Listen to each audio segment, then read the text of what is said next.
És evident que és millor reciclar que no fer-ho. Però flipo amb la quantitat d'embolcalls de plàstic que tenen els productes. Abans no era així. Quan compraves 10 magdalenes o una barra de pa a la fleca, no al súper, te les emportaves amb la bossa que duies des de casa, normalment de roba. La bossa del pa de tota la vida. Ara cada magdalena ve embolicada individualment. I la majoria de barres de pa són industrials, gomoses i en poc temps dures com una pedra. Moltes coses les compràvem a granel i no passava res, ningú moria intoxicat. Anar al súper era una excepció.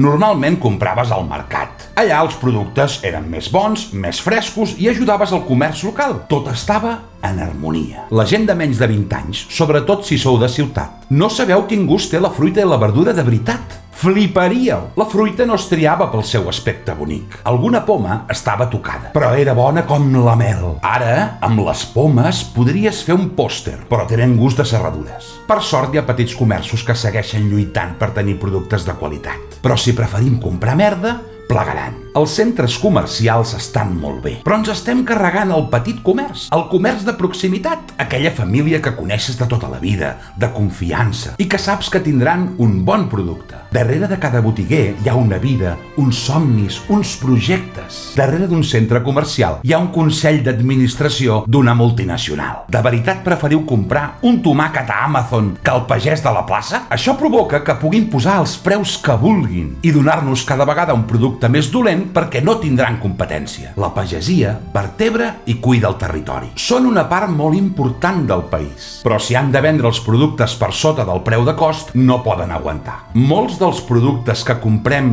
tan baratos venen de l'altra punta de món. Això té un cost ambiental. Ho volem tot i tot l'any. I això abans no era així. A l'hivern, pomes, taronges i poc més. A l'estiu, més varietat de fruites. Ara volem melons, síndries, préssecs tot l'any. No és sostenible. És possible que fa uns anys no fóssim tan conscients de l'escalfament del planeta. Segur, però a nivell de consum penso que érem molt més sostenibles. Tothom anava a comprar amb un cistell de vímet o un carro. Bosses de plàstic era una excepció i fins i tot et miraven malament.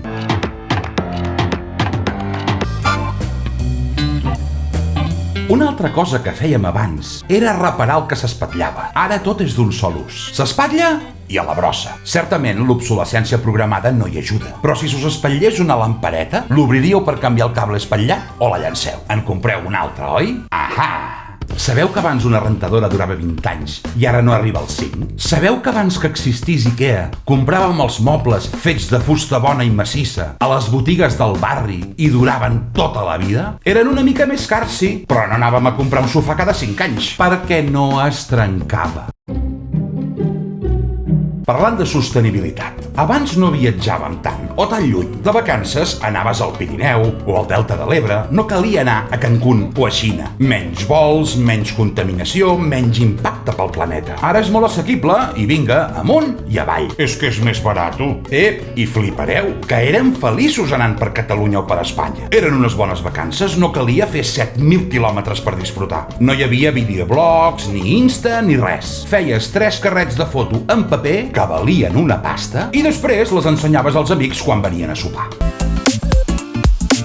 Quan jo era petit, al segle passat, a casa teníem una bodega. Una bodega d'aquelles amb botes de vi de fusta. I la gent comprava les begudes amb ampolles de vidre i les retornava quan se les havia pres. I ens donaven 5 pessetes. Nosaltres les donàvem a l'empresa que les fabricava, les netejava i les tornava a omplir. Això no era més sostenible que tot el vidre que gastem ara? La gent venia a comprar amb garrafes de vidre o amb ampolles com aquesta. Comprava el vi a granel. L'aigua anava amb garrafes o amb ampolles de vidre. Hi havia molt menys plàstic. Us parlo de fa 30 anys només, no del segle XIX. Què ens ha passat? És veritat que no reciclàvem. La brossa es recollia tota en contenidors individuals a davant de cada edifici. O fins i tot deixàvem les bosses d'escombraries al clot de l'arbre perquè les recollissin els escombriaires. Amb això hem millorat. Un altre tema que em neguiteja és que teniu molta sensibilitat pel medi ambient, però la majoria no feu res activament pel planeta. Reciclar i anar en bicicleta?